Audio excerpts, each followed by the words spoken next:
Good morning. For today's video guys, ito ang ating recipe sa ngayon.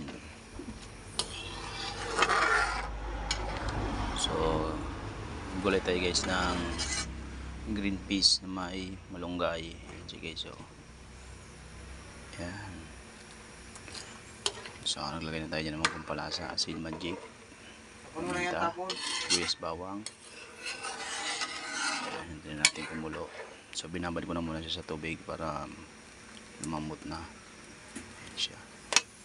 Siyempre, hindi mawala ang sili. Tapos may malunggay. So guys. Dili ka na, dali. Ayan. Tumbaga. Ayan siya.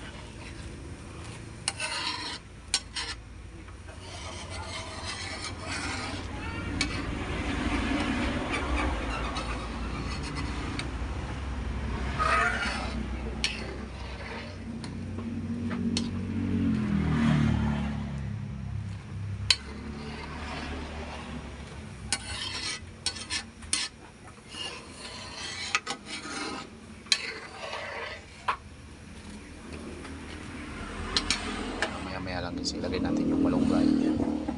Guys, lagay na natin guys yung sili. Magdalinas ka ah! Siya.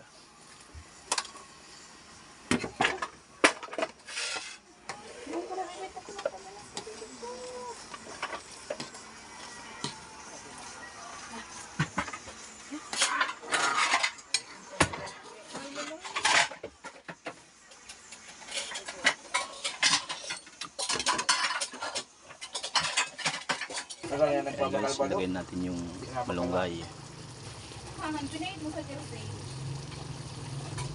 So dito lang tayo. Don't forget to follow, please like and share and subscribe ang aking YouTube channel, Dexter Vlog, and also by Facebook page, Dexter Minibel. This video guys, ito ang ating recipe ngayon. So naman tayo guys ng kusido na isda, matang baka. Ayan siya guys. So nakaloko tayo ng isang putahe. Ayan siya. So naglagay tayo ng mga pampalasa, sibuyas, bawang, paminta, magic, kalamansi, tapos kamatis. Yan. Yan. Tapos may perntito din tayo, sibubog. Yes.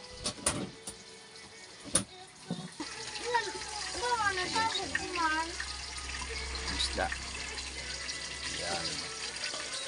So talbos pala ng kamote yung nilagay natin yan. Ito ng ating kanin. Okay guys, kain tayo. So hanggang dito lang pala guys yung ating video. So don't forget to follow, please like and share and subscribe ang aking YouTube channel, Dexter Vlog, and also my Facebook page, Dexter Minibel. Bye!